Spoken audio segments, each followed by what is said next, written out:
All right, so we're going to try to grab Russ Baker by phone, and he's going to talk to us. He did a very good book called Family of Secrets about the Bush family, and his work intersects with the assassination stuff that we do, and he continues to do an investigative research project.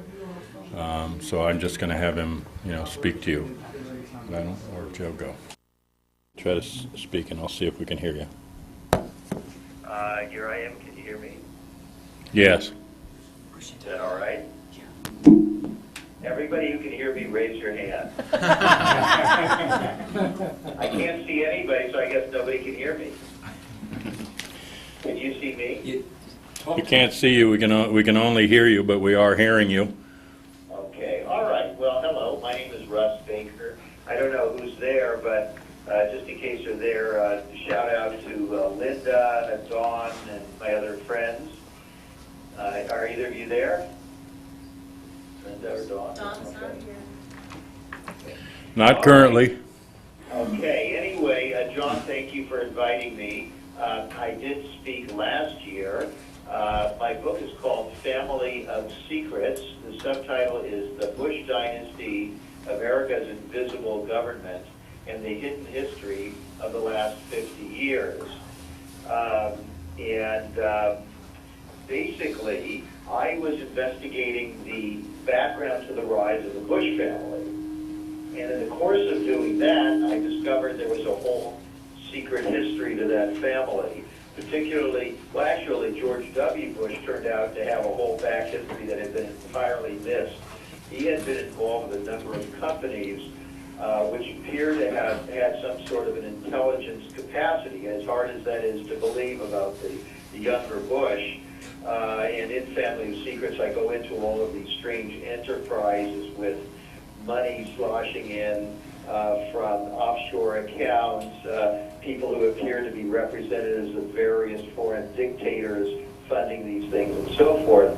And then I began looking at the father, George H.W. Bush, discovered, I was sort of curious why Gerald Ford had named him to be the director of the Central Intelligence Agency in 1976, at a moment where I'm sure you all know there were the Church Committee hearings, the Fight Committee hearings, and so on. And there was a lot of sort of turmoil over the CIA, and at that very moment, of all the people they could have chosen, they brought in this man, George H.W. Bush, who didn't seem to have any relevant experience or qualifications. And so I was very interested in why that would be. I began digging into his past, and I discovered, lo and behold, he actually was qualified for that position because he had a background in intelligence that had never come out before. He had been using his oil companies and other things he was involved in as essentially cover for intelligence operations, including sighting rigs off of Cuba prior to the Bay of Pigs invasion and employing Cuban exile. So this started getting closer and closer to the JFK material. I was particularly fascinated to find out that in an interview when somebody had thrown this benign softball question to him and asked him just what he remembered about the day Kennedy was shot and any recollections, he sort of froze and claimed he couldn't remember where he was on November 22, 1963. Now, an audience like you, I'm sure, can appreciate how ridiculous that sounds. And, of course, Mr. Bush was about 40 years old at the time. He was a Texan and actually was running for the United States Senate in Texas at the time that Kennedy was shot in Dallas. And so the idea that he couldn't remember seemed preposterous. Well, when I ran across these two declassified FBI documents, one of which showed him to have actually called the FBI on November 22 from Tyler, Texas, identified himself by name and address, and said that he was calling because he had heard that the president had just died and that he had some information on who might have shot him. And he identified a man named Parrott, and James Parrott. And some of this has come out before, but what I do with Family of Secrets is I go much, much further. And so I spent a long time studying that and trying to figure out what was happening there. I have a whole chapter in Family of Secrets just on the Parrott phone call. I won't reiterate all of it because I imagine some of you have read Family of Secrets. But in any case, very clearly he was covering up the fact that he knew something about this date, something about this event. The other FBI document was one by J. Edgar Hoover where he actually identified Bush as a CIA officer. And I now believe that that was Hoover involved in some very complicated blame game between FBI and CIA, and he wanted to put into government records the fact that Bush was CIA, and the title of the memo references the assassination, and the memo talks about Cuban exiles. And so I think that what Hoover was doing, he was playing hardball with the CIA and saying, I'm going to put out there, now in closed government records that can be opened later, which is what happened. George Bush's name, the fact that he was CIA, that he was in Dallas, and that he was connected to Cuban exiles. I now see that memo as a kind of a smoking gun, very, very crucial. The other memo, which identifies him claiming to be a private citizen, and knowing something about who might have shot the president, of course, is enormously important.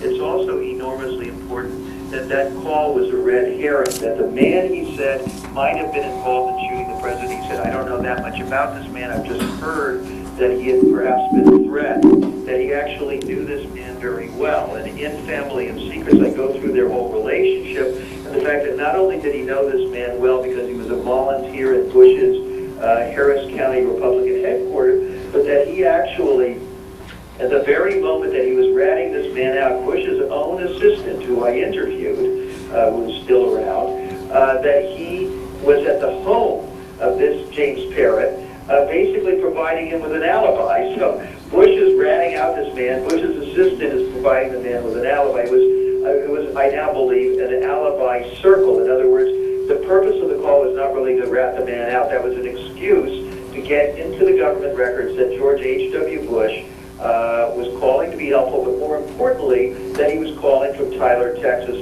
i.e., he was calling from somewhere other than Dallas. And then he states in this phone call that he is going to travel to Dallas and to stay at the Sheraton Hotel. But what he actually is confusing people with is the fact that he had already been in Dallas and that he had already stayed at the Sheraton Hotel. And so so this is very, very significant. Oh, I'm sorry, hold on just a second here.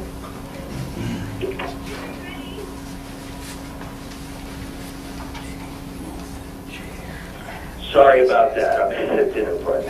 Okay. Anyway, so this is very, very significant because you wouldn't make all of these phone calls and you wouldn't try to confuse people unless you were trying to cover something up. I then became very, very interested in the fact that George H.W. Bush knew a man named George DeMorenshield, and I assume that everybody there knows who he is, who he was, and that he was probably the key figure in the life of Lee Harvey Oswald in the year prior to the assassination. He was, many people now think he was his CIA handler. The fact that Mr. Bush knew and was a personal friend of Oswald's CIA handler is not, I believe, insignificant. The fact that he'd known him for decades. And so there are many, many elements that, and I don't consider myself a Kennedy assassination expert, by the way. I'm an investigative reporter. I was just collecting facts and trying to establish some sort of a fact trail. There are many other things. We don't have time to go into all of them, but just one other I'd like to mention. I became very interested in the Texas School Book Depository because I'd never heard that term before. And so I thought, well, what is a school book depository? I then began collecting all these books of the Kennedy assassination, and I looked for the answer. And I couldn't find it, and I was sort of struck that there were all these hundreds or maybe even thousands of books, and very few people seemed to focus on the company and the building itself. And what I was interested in was the fact that it turned out that the Texas School Book Depository was not a building, it was a company. And that building itself was largely empty until a short time before Oswald was brought into the building. In other words, the man who owned the building made a deal essentially with a company called the Texas School Book Depository, which had ample officing and warehousing space nearby. There was no reason for them to move into the building at all. They moved a small skeleton staff, and I now believe that that was cover as an excuse to put Oswald in there. And so you can see here the makings of a very large and sophisticated operation. I have since done more research on the Texas School Book Depository Company. The people who ran it seem to have fairly deep military connections. There are also some individuals who worked for the depository company after the assassination, even years later, and they were constantly being hounded by CIA and FBI people in some kind of weird cat and mouse game. It's just incredibly layered, and I just think a lot more research needs to be done. As I do my other work, I on the side continue to do research in that. I'd love to hear from anyone who has an interest in this and maybe knows some more pieces. By the way, we have a website. It's a nonprofit investigative reporting site. It's called whowhatwhy.com. We are dedicated to running several different tracks. One is to continue doing important investigative reporting on historical events, and the other is to apply the same rigor and high standards and precision to investigating things that are going on right now. We're very, very interested in this sort of notion of a kind of a permanent government of the elements in the Pentagon, in the national security state that do not change when we change presidents, and how these elements influence who becomes president, what they do when they're president, how long they stay in the presidency, and so on. Shall I take a few questions, perhaps? Yeah, we can do that. I'll try to repeat the question from here, and then you can answer it. Okay, and by the way, I should say that Family of Secrets not only has, I think it's 4 or 5 chapters of largely new material related to the Kennedy assassination. It also has 3 chapters of new information related to Richard Nixon. And you can see the linkage between the removal of Kennedy violently with the removal of Richard Nixon non-violently, that all the same players are involved. All of these figures who were the burglars in Watergate are the same figures who knew Nixon from Operation 40, and then continuing through a whole lot of different kinds of operations, including counterinsurgency operations and assassinations in Vietnam. I also place H.W. Bush there with a CIA officer where they're there supposedly on congressional business inspecting these same programs. So a lot of continuity from one administration to another. I even see it in keeping Jimmy Carter to one term, putting Jerry Ford in. You see what really looks a lot like a kind of a rolling coup d'etat where people have sort of permanent stakes, and I think a lot of them are people who are not in the government. I think they're basically what you might call the American oligarchy. They're powerful and wealthy individuals who are used to throwing their weight around, and they're used to getting their way. And I think that a lot of these agencies ultimately, in a kind of an informal structure, end up answering to people who we have no idea who they are, and they're not in the government at all. Okay, anyone have a question? Ed? What did he make up? Diogenio wrote a scathing criticism of his book. What is his take on that? Jim Diogenio wrote a scathing criticism of your book. What is your take on it? You know, I don't know him, but that was one of the dumbest things I've ever read. I mean, it was laughable. You know, here's a guy who claims he knows a lot about the Kennedy assassination. I've got 4 chapters of new material. He ignores almost all of it.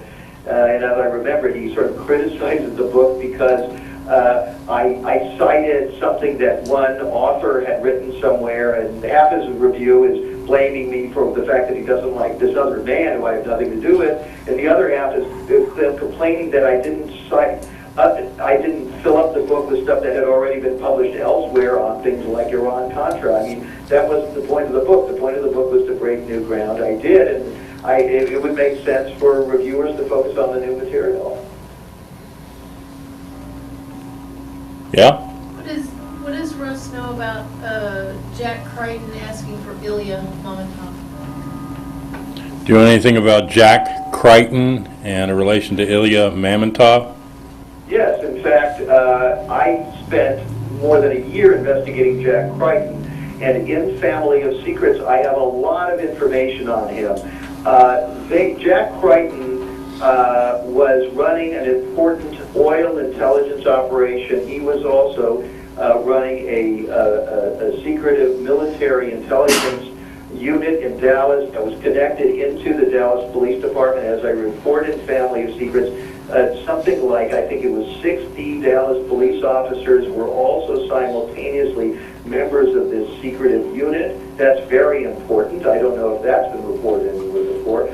Jack Crichton was also running an underground communications bunker below Fair Park where the museum was. He had a capacity to actually handle communications that day that could have been crucial in the whole operation. And he knew Mammontov very well. He was instrumental. Crichton was a key figure in getting and controlling who the translators were who got to Marina Oswald and then basically manipulated what she said to try and point the finger of guilt at Lee Oswald. So Crichton is an enormously important figure. He was connected to George de Mohrenschildt. He was directly connected to H.W. Bush because at the time of the assassination, H.W. Bush was on his way to becoming the Republican nominee for the United States Senate, and Jack Crichton was becoming the Republican nominee for governor. They both knew each other. They've been recruited by the head of the Texas Republican Party. It later came out, although this is not well known, that man, his family foundation was actually a CIA funding conduit. So I think you can see the whole operation right there. You can see they're using this man for the money to flow through. He then basically, essentially is sort of the paymaster for Bush and for Crichton, who were both directly involved in this operation. People who forced their way into the lead car of the motorcade were directly connected with Crichton and his unit. Just one thing after another, you see these two men directly and deeply involved. There also is this allegation from the former head of Cuban military intelligence that both Crichton and Bush were officially, deputized to be part of this operation. I had a question. Did you look at all of the role of George H.W. Bush on March 31, 1981, the day that Reagan is shot? I didn't, and all I can tell you is I spent 5 years on Family of Secrets, and I sort of just ran out of time. That obviously is a natural one to look at. It is very, very interesting that obviously that John Hinckley, I did look at it somewhat. I established to my satisfaction that the Hinckley family, which was very prominent in the oil business in Midland, as were the Bushes, that they knew the Bushes very, very well. They even shared an attorney. And it is very curious that the troubled son of the Hinckley family, who were so close with the Bushes, that he should be the one to shoot Ronald Reagan, which of course, had Reagan died, would have made George H.W. Bush president. George H.W. Bush, of course, had run against Ronald Reagan for the presidency. He'd been beaten and then put on the ticket, something itself that was never properly explained. And then Bush's campaign manager, Jim Baker, becomes Reagan's manager. Very odd. I've never seen that pattern before in history. So that whole story, I think, deserves much more attention. Any other? Okay, I'm going to ask everybody not to raise their hand, but to clap two of them together if they liked you.